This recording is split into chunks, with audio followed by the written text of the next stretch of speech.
Ayo berpikir, sudah ribuan tahun umat Islam diajak percaya bahwa Nabi Muhammad SAW punya keturunan sampai ke Yaman. Tapi sekarang ilmu DNA bicara lain. Secara ilmu genetika, mustahil. Kenapa mustahil? Karena satu leluhur seperti Imam Ali Al-Uraidi bisa menurunkan dua DNA yang berbeda.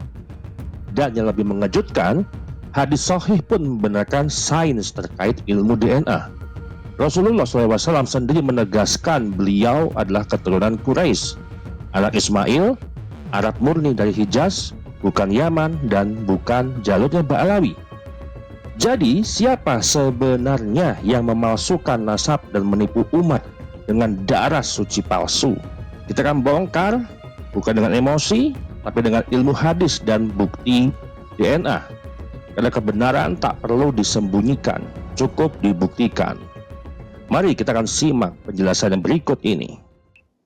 Nabi kita Nabi Muhammad SAW mengatakan Nabi Ismail itu yang menjadi nenek moyangnya adalah minal Arabi, bangsa Arab, bukan Arab Mustaribah. Ini Arab asli semua.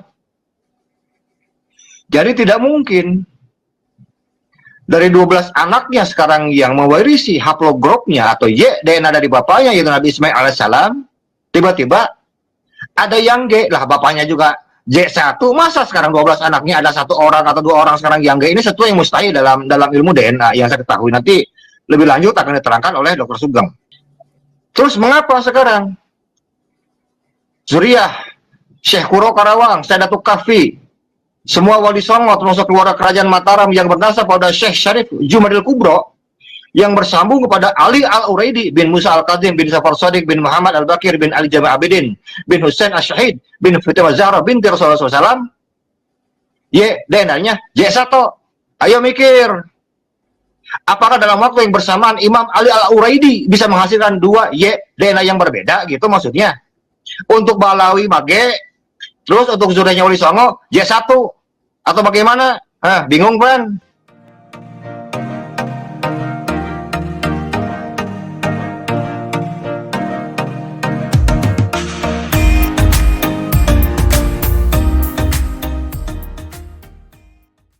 Assalamualaikum warahmatullahi wabarakatuh. Selamat malam, salam sejahtera, makmur selalu buat semua sahabat Charlie dimanapun berada. Insya Allah pada malam hari ini kita akan membahas sebuah materi yang saya pikir ini sangat antik ya, antik dan menarik. Itu di tengah-tengah sekarang pengklaiman sebuah kelompok yang mengatakan bahwa Nabi Muhammad SAW itu adalah orang Arab, yang satu lagi mengatakan orang Yaman.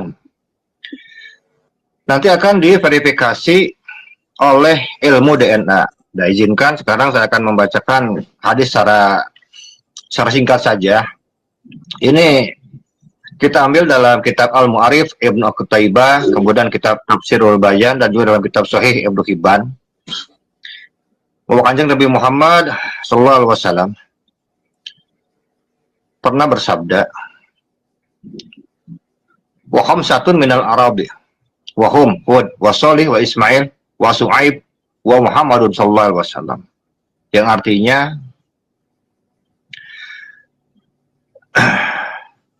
ada 5 orang Nabi minal Arabi, berbangsa Arab, ya, kalimatnya di garis bawahi, minal Arabi.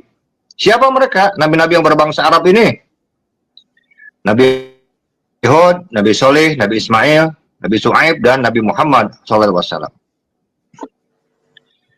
Jadi dalam hadis ini dikatakan dengan jelas bahwa mereka berbangsa Arab.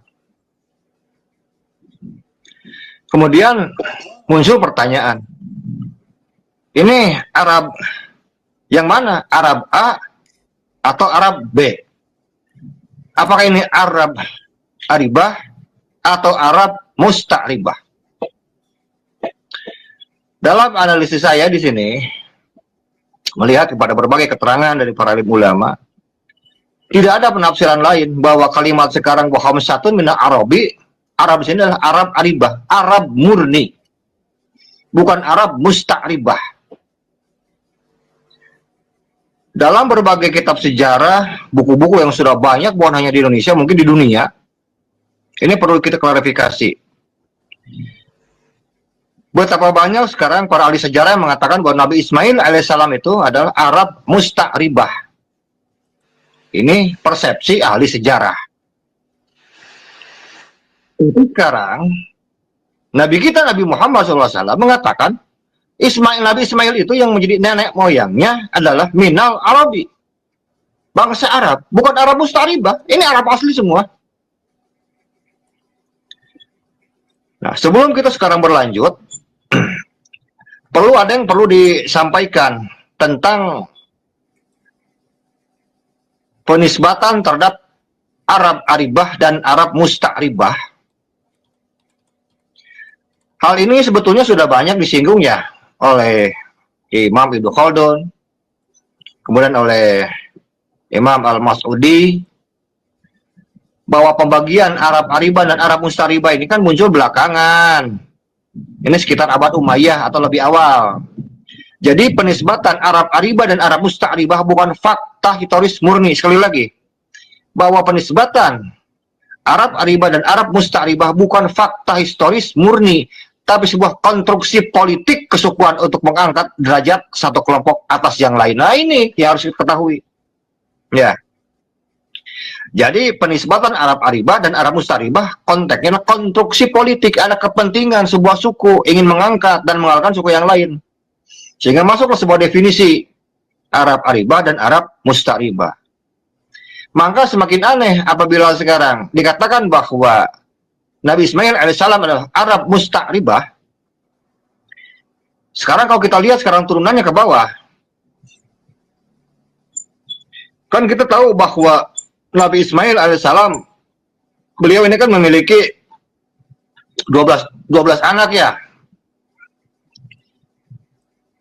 Dan dapat dipastikan bahwa semua anak dari Nabi Ismail alaihissalam semua akan mewarisi DNA-nya J1. Jadi tidak mungkin dari 12 anaknya sekarang yang mewarisi haplogropnya atau DNA dari bapaknya yaitu Nabi Ismail alaihissalam, tiba-tiba ada yang G lah, bapaknya juga J1, masa sekarang 12 anaknya ada 1 orang atau 2 orang sekarang yang G? Ini sesuatu yang mustahil dalam ilmu DNA yang saya ketahui. Nanti lebih lanjut akan diterangkan oleh Dr. Sugeng. Kemudian selanjutnya, apabila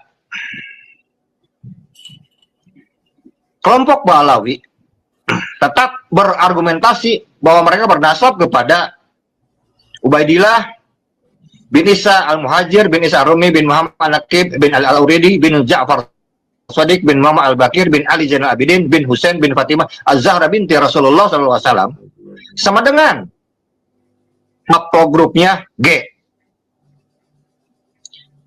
Terus mengapa sekarang Zuriyah Syekh Kuro Karawang, Sadatul Kahfi, semua wali songo termasuk keluarga kerajaan Mataram yang bernasab pada Syekh Syarif Jumadil Kubro yang bersambung kepada Ali Al-Uraidi bin Musa Al-Kazim bin Ja'far Shadiq bin Muhammad Al-Bakir bin Ali Jamal Abidin bin Husain Ash-Shahid bin Fatimah Zahra binti Rasulullah SAW, DNA-nya J1. Ayo mikir, apakah dalam waktu yang bersamaan Imam Ali Al-Uraidi bisa menghasilkan 2 DNA yang berbeda gitu maksudnya? Untuk Ba'alawi Mage, terus untuk zuriyahnya Wali Songo J1 atau bagaimana? Bingung kan? Yo, banget, Dr. Sugeng sambung.